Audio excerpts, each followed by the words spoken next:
Hey guys, my name is Mary B. Rose, and on Fabulous Fiction and Crafts, normally we post exactly that.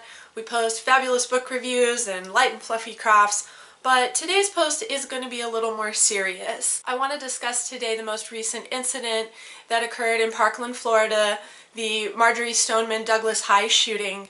And when these things occur, they do hit home with me because I have children and I am not naive to believe that something like this couldn't happen to me. So it does make me feel empathy, and it does spark a certain drive for me to want to do something about this, and this is my way of doing that. Before I go into the solution, I feel there's a few personal stories that you need to hear that's going to put this all in perspective. I have a very good friend that when she was growing up, she was exposed to a lot of abuse. She was repeatedly raped in her home for 4 years. She was constantly bullied at school. Her mother was both psychologically and physically abusive, and she became very angry, as you can well imagine why. Right about the age that she was hitting her tween years, she became so angry, she began to torment small animals. Now, if you know anything about psychology, you know where that's headed. There was a turning point for this person, though, that she had a dog, and she got angry with this dog one day and she kicked it.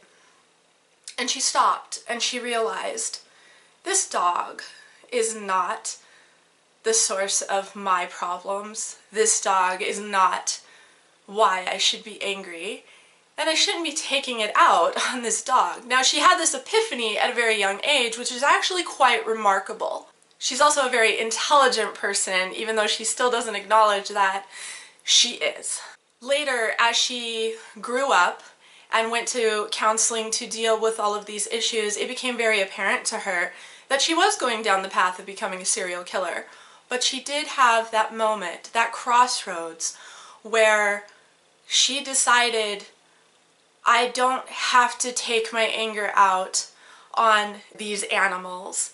And so she found other outlets. She had a few very select people that she could lean on for support, and so she did. And ironically, she actually turned to violent video games to relieve her stress. So instead of going out and killing actual people, she used video games to vent all of that anger and frustration in a situation where she couldn't do anything about it. She found healthy outlets. Now I'd like to share another little story with you that's my own personal story. From kindergarten to 7th grade, I was bullied by the same girl who was the ringleader of a group of girls, and that group could change at any given time, but there was always this one girl who would rally together other students to relentlessly pick on me. And this occurred for 8 years of my childhood. That's half my childhood. I felt utterly alone and isolated. I reached out to teachers and my parents, and nobody did anything. So in the 5th grade, I decided I would take matters into my own hands. I found a way to break into my classroom. I sabotaged her desk. I destroyed the contents therein, and I left a message of utter venomous hate. I carried this darkness inside me for a long time, feeling somewhat vindicated in my actions because I felt like she deserved it. I began to act out violently because I had such pressure of emotions building inside of me. I didn't know how to handle it, and I didn't have anybody to help me. Eventually it was discovered that I was the culprit because I thought I could confide in one of my classmates and they outed me. I was suspended for a week and my bully got a talking to, and she continued to bully me for the next 2 years. So why am I telling you this?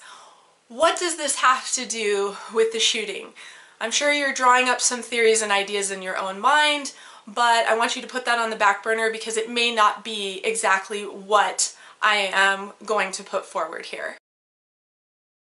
We need to go to the source of what is causing these problems, these mass acts of violence. And guns are not causing this problem. People are causing this problem. Disturbed children and adults are causing this problem. We need to get to the source and the why these people are causing these problems. We can lobby for gun control, that's fine, but I feel that our efforts are going to be wasted energy putting a band-aid fix on a gushing wound, giving Tylenol to a cancer patient who has a headache. It will staunch the wound for a while, it may get rid of the headache for a while, but it is not going to remove the cancer or stitch up the wound. I don't know what would have become of me if I had not had my own turning point. I do have to pay tribute to a girl named Melva Terry, who in the 8th grade,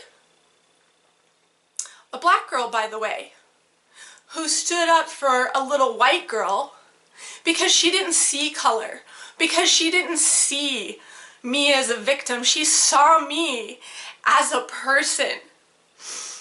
And yes, I get really emotional about this because I don't know what would have happened to me if she hadn't stood up and said, "You are a great person. You are valuable. Come join us. Don't worry about them." She taught me how to turn my back on the abuse. And because of her, I shifted and I changed. It only took one person. There are 2 huge stress inducers that children live with day in and day out.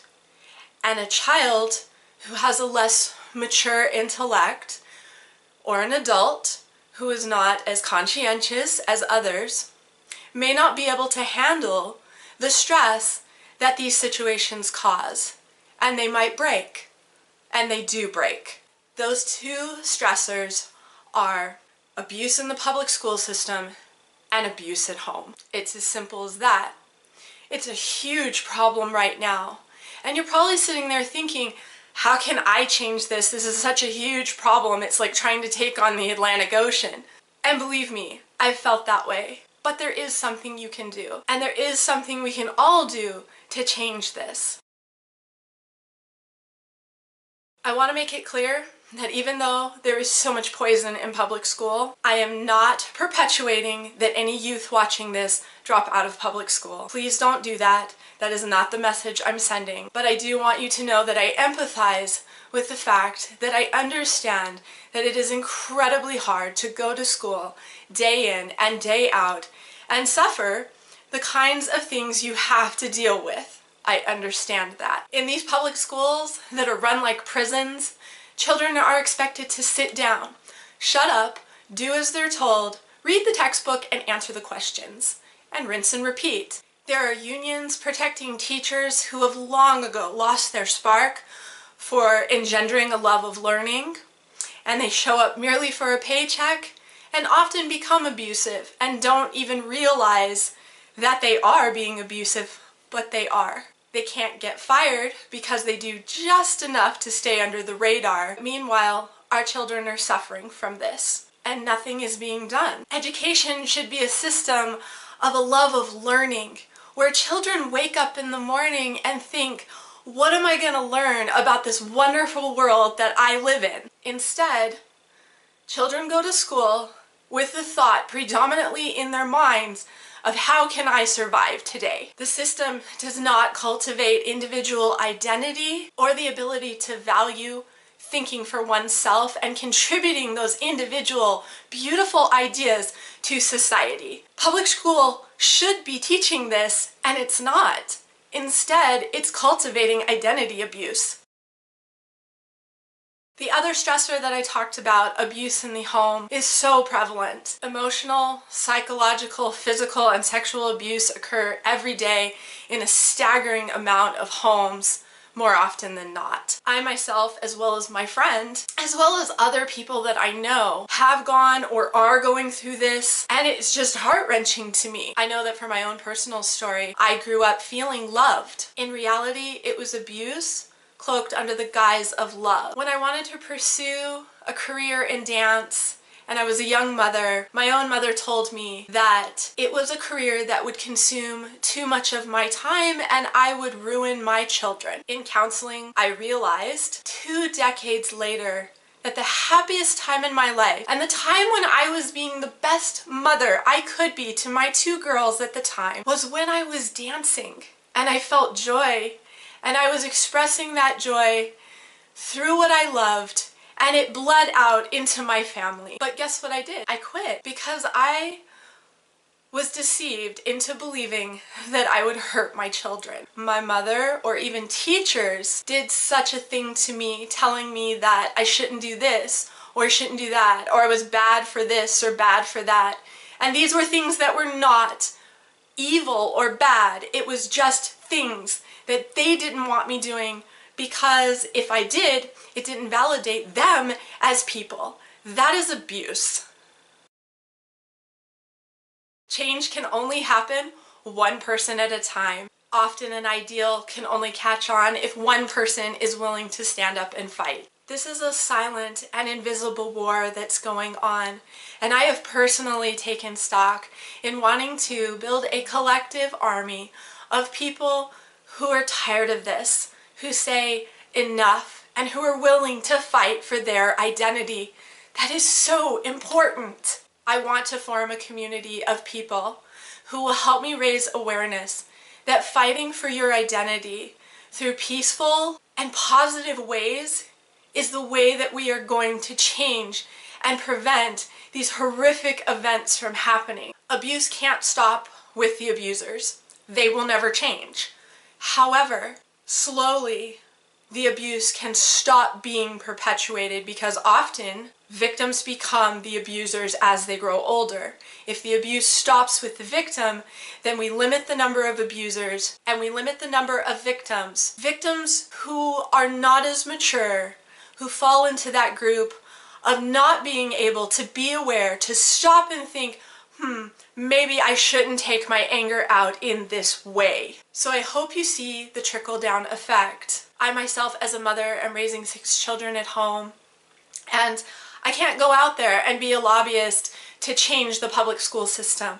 But what I can do, and what I feel is more important, is to send a message to you, to people. If you are still watching this, then it means that something about this message resonates with you. And that means that you are probably one of the victims of abuse who needs to fight for your identity and change the system by helping me change individuals one person at a time.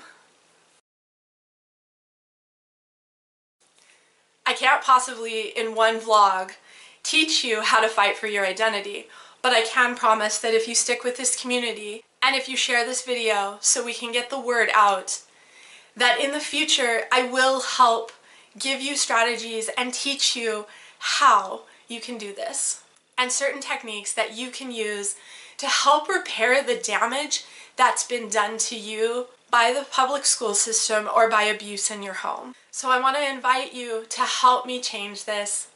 My word of hope and my cause is for you to realize that you should love your true you. It's a beautiful you. Even if you don't realize that yet, you will.